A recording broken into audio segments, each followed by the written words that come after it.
Good morning, good afternoon, or good evening o anong oras yung napanood ang video ito. Welcome sa ating channel, Matuto Dapat, sapagkat ang kaalaman ay isang mahalagang kayamanan. Sa oras na ito ay ating pag-aralan ang amortization. And this is your Professor Engineer Eduardo Tapia. Magtuturo sa inyo. Let's define first. There is another unrelated circumstances in which the term amortization is employed. A mortgage or other loan with a series of principal and interest payment is frequently calculated using an amortization plan. The idea is quite similar. Since a loan is an intangible, amortization is the process of lowering the balance carrying value. Okay. So, ang amortization from the original loan. So kung yung loan ay mayroon siyang original amount, no? The amount originally borrowed. Okay? So sa amortization, pinakita dito yung ah, pagbaba, no?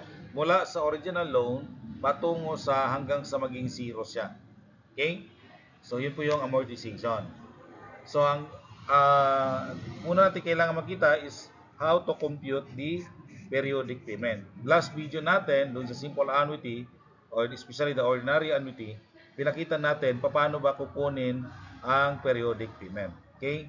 So our R is equal to A times I. Ang A is the present value of the annuity. Ang R, the periodic payment. Ang I is the compound interest rate. So divided by 1 minus the quantity 1 plus I raised to negative n. Ang n natin ay number of compounding periods. Okay?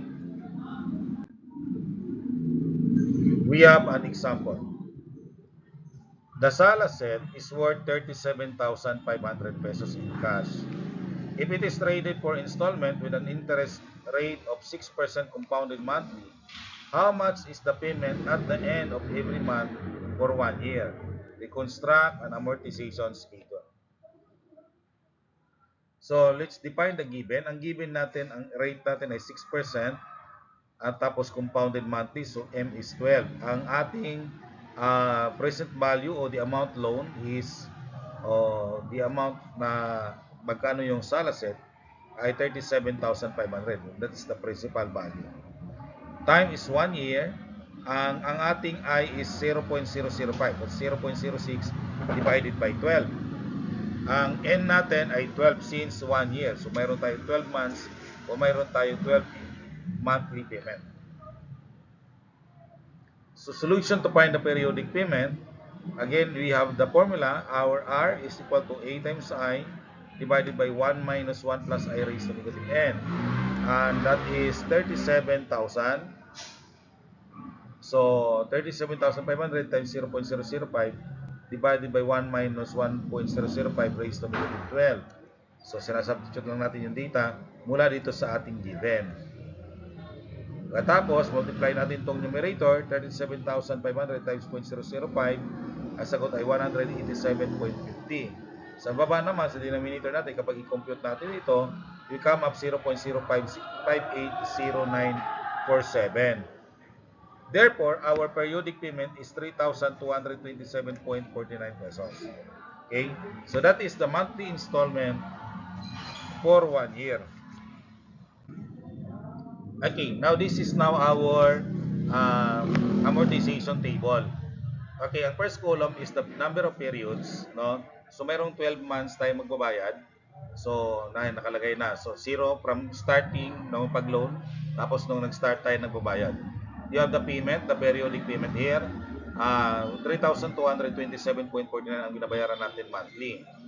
Ang outstanding balance, no, yun yung amount ng Sala set ay 37,500. Okay? So, ngayon, nagbayad tayo ng 3,227.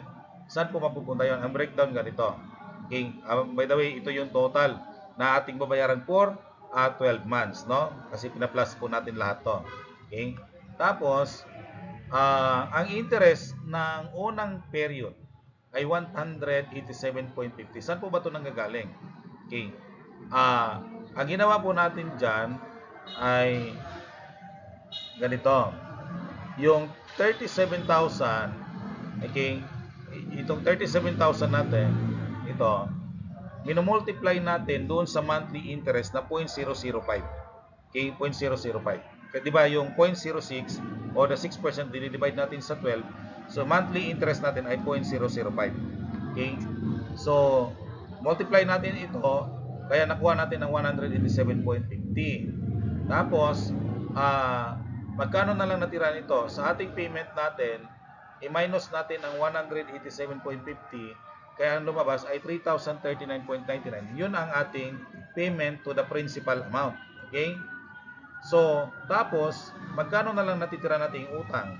So, ang natitira nating utang at the end of first period ay 34,460.01. Yung 37,500 minus natin dito sa 3,039.99. Kaya naging 34,460.01. Okay?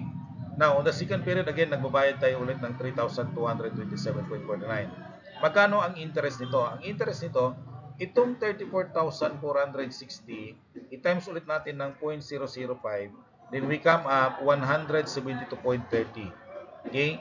Tapos, para makukuha natin magkano ang babayad natin sa principal, itong ating payment na 3,227.49, i-minus natin dito sa ating 172.30, we come up 3,055.19. So, yun yung bayad natin sa principal. So, magkano na lang ang natitira nating utang? So, ang nakitira nating utang na lang ay 31,404.82 pesos. No? Yun na lang natitira nating utang. Tapos, again, bayad tayo ulit sa pangatlong pagkakataon, no? Pangatlong buwan. I-times natin ulit itong ating natitirang utang ng 0.005. Ang ating interest na lang na binabayaran dyan ay 157.02. Okay, tapos again, the same process. Dito sa ating payment, i-minus natin ang 157.02. Ang payment to the principal natin ay 3,070.47. So, ang remaining nating utang ay ano na lang siya. Okay.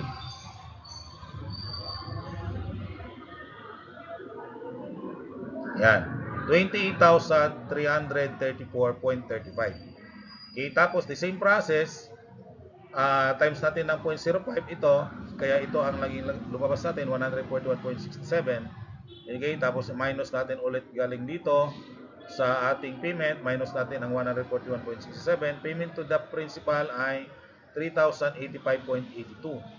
So, tapos i-minus natin ang 28,334.35 dito sa ating 3,085.82. So, ang natitira nating utang ay 25,248.53. So, ganun lang ang ginagawa natin, no, hanggang sa matapos natin bayaran ang ating utang, no? So, for 12 months. So, the same process lang na ginagawa natin. Okay?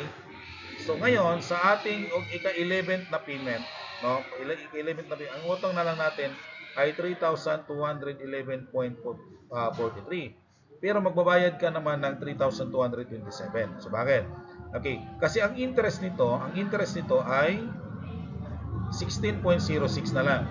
No? Yung 3,211.43 times natin ng 0.005, that is 16.06. Okay? So, magkano ang payment natin dito? So, sa ating payment to the principal ay 3,211.43.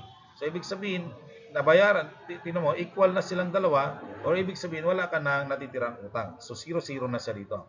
Pagkatapos mong nagbayad ng pang 12 times, wala ka nang natitirang utang.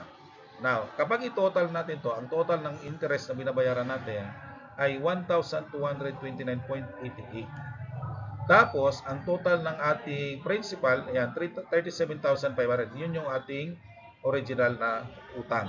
Okay, so nabayaran natin ang principal, nabayaran natin ang interest. So, ang total na binabayaran natin ay 38,729.88. So, that is amortization schedule. Okay. Now, using example 1, no, the same example, mayroong tanong dito, ayan o, how much is the interest and the principal on the 8th payment? So, magkano po ba? Kunwari, hindi natin alam yung ating tawag doon, yung ating amortization schedule. Wala, hindi natin nakita yung table. Magkano po kaya yung principal nung time na yon o the outstanding balance sa pagbabayad mo doon sa pang 8 payment, no? Magbabayad ka, di ba? Pang 8 bayad mo. Okay? So magkano pa yung utang doon dapat ang mababayaran at saka magkano ang interest doon. So ito yung formula na ang ating given, no? Ngayon, mayroon tayong nakalagay dito, ang time na lang natin ay 5 months. Bakit? Nakabayad ka na ng pang-7. Ibig sabihin, nagbayad ka na ng 7 bayad na. So ibig sabihin, yung pang-8, so ibig sabihin nung nagbayad ka ng pang-7 bayad, yun yung natitira, yun yung outstanding balance natin. Okay? So again, the same pa rin yung I natin. Now, ang N natin ay 5. Okay? So, to find the present value, so ang gagamitin natin dito ay ang ating 5. Yung 5 months. So, ang ating monthly payment, 3,227.49 times 1 minus 1.005 raised to negative 5 over 0.005. Okay, so kapag ito i-compute natin, you come up 4.92.5866 times natin sa periodic payment. We come up 15,898.18. So ibig sabihin, on the 8th payment, ang magbabayad ka pang 8, di ba? So ibig sabihin, yung time na yon, ang natitirang utang na lang natin ay 15,898.18. Okay?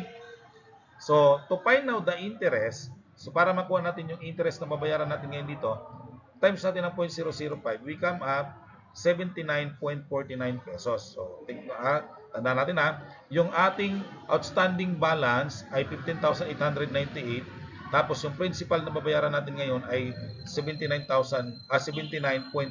pesos. Okay, balikan natin ang ating amortizations table, no? So, ayan o. Ito yung ating utang pagkatapos mo nagbayad ng pang-7 hulog mo. Pang-7 hulog mo ng 3,227.49, ang natitira mong utang ay ito, 15,898.99. So that is the principal on the 8th payment. Okay? On the 8th payment natin, magbabayad ka pa lang, di ba? So ang ibig sabihin, yung natitirang utang pa lang ay ito. Okay? Tapos, magbayad ka pa ng interest. Ito yung interest naman niya, no, sa 8 payment na ito. Okay, that is our interest. Okay, ngayon kung tanungin kung magkano ang natitirang utang after nang magbayad ka ng pang-8 hulog, so ito na lang natitirang mong utang, 12,750.19. Okay, kasi may mga computations na hindi natin nakikita agad. Nabawa, lagi din naman natin hawak lagi ang ating amortization schedule or amortization table. So may mga tanong na in between, no, bago magkaroon ng matapos yung ating final payment. So pwedeng may tanong doon, no? Halimbawa, pagkatapos mo ng 8 payment, pwede mo nang i-cash yung natitira. So ang i-cash mo na lang itong 12,750. So, okay, amortization with an irregular final payment. So dito, yung final payment ay irregular, no? So example 2, a loan worth 50,000 pesos with an interest of 8% compounded quarterly, the buyers pay an installment of 5,000 pesos at the end of every quarter until finally paid. When will be the final payment? B, how much is the final payment? And C, construct an amortization schedule. So ang given natin, ang R ay 8%, ang atin kung capital R for the periodic payment ay 5,000, ang M natin ay 4, ang A natin ay 50,000, ang I natin ay 0.002, ang N natin hindi ko natin alam kung ilan po ang N natin. Solution to find the final payment period. Okay? So ito po ang formula natin. N equals ln of R over R minus AI divided by ln of 1 plus I. Okay, tapos yung ln of 5,000 divided by 5,000 minus 20,000 times 0.002 divided by ln of 0.001. Ln of 1.02. So kapag ito kapag i-compute natin itong numerator, you have 0.22314355. Kapag i-compute naman natin ang denominator, that is 0.198026. So, ang atin pong N is 11.27 quarters. Okay, so ibig sabihin, 11 quarters tayo magbabayad ng 5,000 tapos on the next quarter, okay, kaya umabot siya ng 12 quarters lahat kasi on the next quarter, babayaran natin yung natitirang utang. Okay? So, kaya umabot po siya ng 12 quarters. So, ang sagot po natin ay 12 quarters. Lahat. Ang end po natin. Okay? So, pero yung ating regular o yung ating periodic payment talaga, umabot lang siya ng 11 quarters. Yung pang last lang, hindi na po 5,000 ang babayaran. Okay? Thank you very much.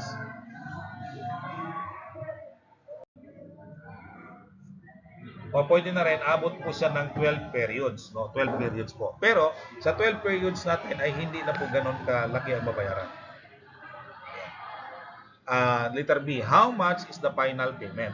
O, tanong natin dyan, magkano kaya yung butal na ating babayaran? Kasi 5,000 yung quarterly, pero magkano yung butal doon? Outstanding balance E equals the sum of A, the present value of annuity, the sum of A, minus the sum of past installment, S. So ito ay present value to ng compound interest. No, ginawa lang natin A para ibig sabihin yung present, yung outstanding balance talaga, minus natin yung past installment. Let E outstanding balance at the end of 11 months. Okay? Pagkatapos mo ng 11 payments. Pagkatapos mo ng 11 quarters na nagbabayad, magkano yung outstanding balance doon? Yun po yung E. So ito yung magiging formula. No? Ito ay compound interest formula, but we have to substitute A as the present value. So A times 1 plus I raised to N minus R. Ito ang future amount ng annuity. Ordinary annuity, no? So, ito po yun. So, kapag i-compute natin, substitute na natin yung value, 50,000 times 1.02 raised to 11 minus 5,000 times 1.02 raised to 11 minus 1 divided by 0.02. Okay, ito po yung labas niya. Ang sagot po nito sa ating compound interest, compound amount, ito 62,160.72. Sagot po natin dito sa ating future amount ng annuity, 60,843. Okay?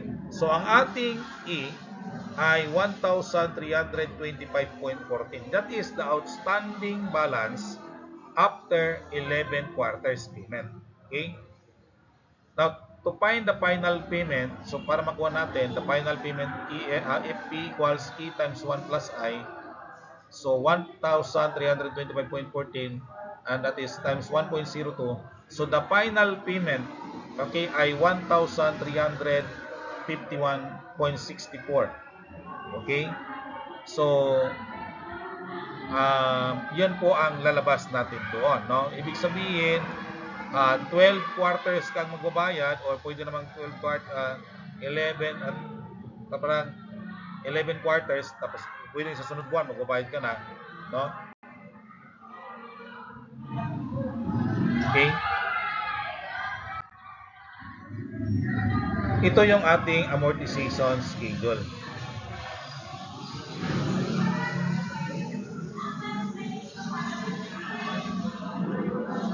Ayan. Nagbabayad tayo ng 5,000, okay, quarterly, pero ang last nating bayad ay in the 12 quarter, okay, ay 1,351.64 na lang, no? Tingnan natin.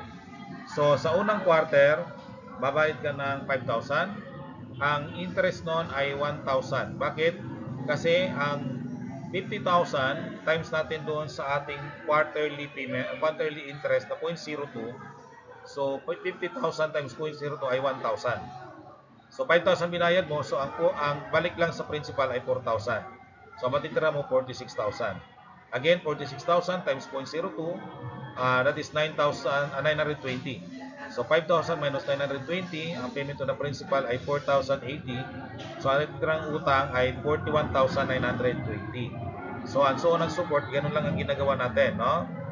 So 33,000 times 0.02 natin, para makuha natin yung interest. So 60.27. Si 5,000 times minus natin ng 670.27, ang payment natin ay 4,329.73. Tapos si 33,513.57 minus sa 4,329.73, ang sagot natin ay 29,000 na lang. No? So, ganon, ginagawa natin hanggang sa matapos po natin yung ating pagbabayad. Now, pagdating dito sa 11 payment, okay, ito yung 5,000, 5,000. Ang natitira na lang na kasi nating utang ay 1,325.14. Ito yung sinagot natin kanina na ating E. No? Kung check natin, balikan natin yung video. That is the E.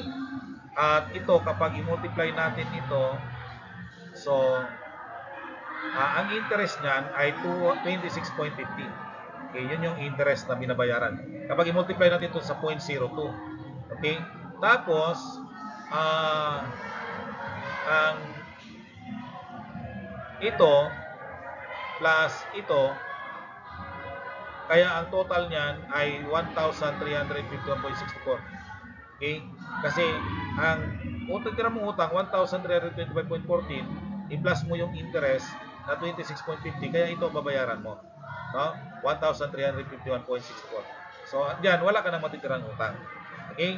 So, ganito po pag amortization with an irregular yung ating pang payment, no? Irregular payment natin.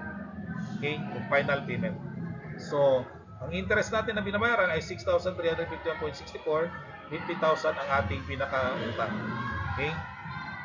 So, yun yun. And this is your activity, this is your assignment, okay, na gagawin. No? So, pwede kayo magpatulong doon sa inyong mga kaibigan. Question 1, a loan of 150,000 at 5% payable annually will be paid including the interest by payment of 11,000 pesos at the end of each year until full payment. A. Determine the principal at the beginning of your 5th year. And B. How much is the final payment? C. Construct an amortization schedule. Number 2, a loan of 265,000 pesos at 6% payable quarterly will be paid including the interest by payment of 20,000 pesos at the end of 3 months until the fully paid. A. Determine the principal at the end of 1 year. B. How much is the final payment? C. Construct an amortization schedule. Number 3, Jason's borrow 65,000 pesos at 8% compounded quarterly and promise to pay every end of 3 months for 3 years. A. How much is the periodic payment? B. How much is the principal and the interest after paying for 2 years? A. C. Construct an amortization schedule. And number 4, Jason borrows 135,000 pesos at 7% compounded semi-annually and promise to pay every end of 6 months for 5 years. A. How much is the periodic payment? B. How much is the principal and interest after paying for 3 years? C. Construct an amortization scheme.